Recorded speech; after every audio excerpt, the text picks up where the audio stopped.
अर्जुन की मृत्यु पर क्यों हंसने लगी देवी गंगा? महाभारत के युद्ध में जब पांडवों की जीत हुई तो हस्तिनापुर की गद्दी पर बैठे ज्येष्ठ पुत्र युधिष्ठिर।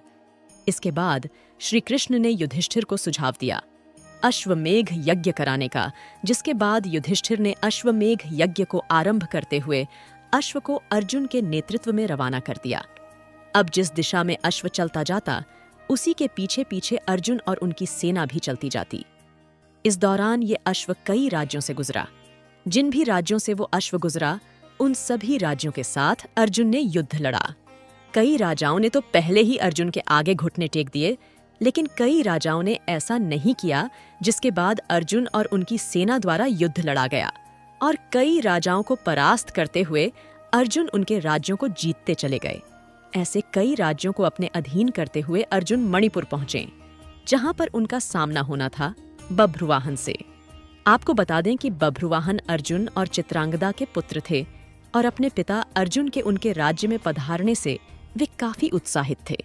उन्होंने युद्ध के बारे में कुछ सोचा ही नहीं और अपने पिता अर्जुन के स्वागत के लिए वे राज्य की सीमा पर जा पहुंचे।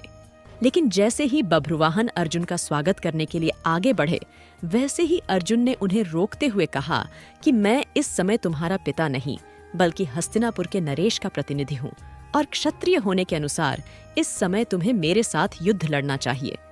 बस उसी समय अर्जुन की दूसरी पत्नी उलूपी वहां आती है और बभ्रुवाहन से बोलती है कि हे पुत्र, तुम्हें अपने पिता के साथ युद्ध लड़ना चाहिए।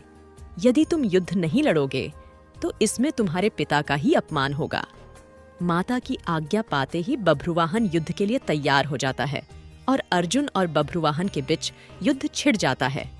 ये युद्ध काफी समय तक चलता है, मगर इस युद्ध का कोई परिणाम न निकलने के कारण बभ्रुवाहन कामाख्या देवी से प्राप्त दिव्य बाण का इस्तेमाल करते हुए अर्जुन पर प्रहार करता है, जिससे अर्जुन का सर धड़ से अलग हो जाता है और अर्जुन की मृत्यु हो जाती है।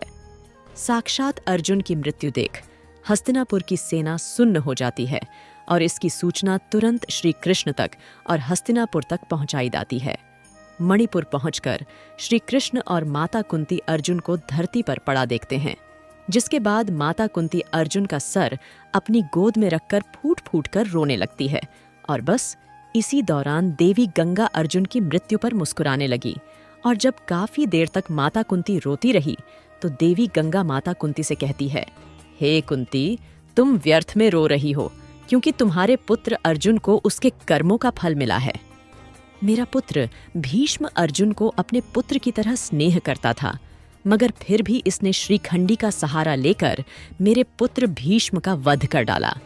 मैं भी उस समय ऐसे ही रोई थी जैसे तुम आज अपने पुत्र के लिए रो रही हो। मैंने अपने पुत्र के वध का बदला ले लिया, क्योंकि जिस कामाख्या देवी के बाण से बभ्रुवाहन ने अर्जुन का सिर धड़ से अलग किया है, वो मेरे द्वारा ही प्रदान किया गया था।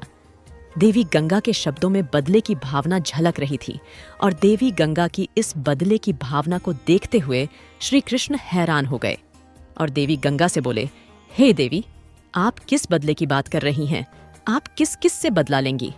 अर्जुन की माता कुंती से या फिर अर्जुन से? आप एक माता से प्रतिशोध कैसे ले सकती है? ये सुनकर देवी गंगा ने कृष्ण से कहा, हे वासुदेव, ये तो आप जानते ही हैं कि अर्जुन ने उस समय मेरे पुत्र का वध किया जब वो निहत्था था। जब अर्जुन का ऐसा करना उचित था तो अर्जुन का वध उसी के पुत्र द्वारा कराकर मैंने क्या गलत किया?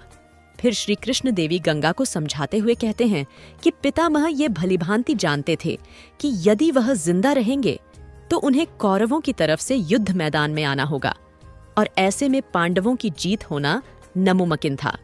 इसलिए उन्होंने खुद को मार्ग से हटाने का निर्णय लिया और अर्जुन को वो स्थिति बताई जिसमें वो अपने पितामह की मृत्यु कर सके। यहाँ तक कि जब अर्जुन का मुकाबला उनके पुत्र बभ्रुवाहन से हो रहा था तो उस समय भी उन्होंने बभ्रुवाहन पर प्रहार न किया, बस बभ्रुवाहन के प्रहारों को रोके रखा और साथ ही बभ्रुवाहन को कामाख्या देवी द्वारा दिए गए दिव्य बाण की लाज रखने के लिए अपने प्राणों की आहुति दे दी। अब श्री कृष्ण द्वारा दिए गए तथ्यों को सुनकर देवी गंगा सोच में पड़ गईं और उन्होंने श्री कृष्ण से अर्जुन को पुनः जीवित करने का मार्ग पूछा, जिसके बाद श्री कृष्ण देवी गंगा को उनकी प्रतिज्ञा वापस लेने को कहते हैं। जिसके बाद देवी गंगा ने अपनी प्रतिज्ञा वापस ली और अर्जुन का सर धड़ से जोड़ दिया। मगर अब भी अर्जुन के प्राण वापस न आए थे, जिसके बाद श्री कृष्ण ने अर्जुन की दूसरी पत्नी से नागमणि लेकर अर्जुन को पुनः जीवित कर दिया। ज्ञान से भरी ऐसी ही और भी धार्मिक कहानियों को पढ़ने के लिए हमारे चैनल को सब्सक्राइब कर लीजिए। ऐसी पौराणिक कथाएं आपको कहीं नहीं मिलेंगी। जय सिया राम जी, धन्यवाद।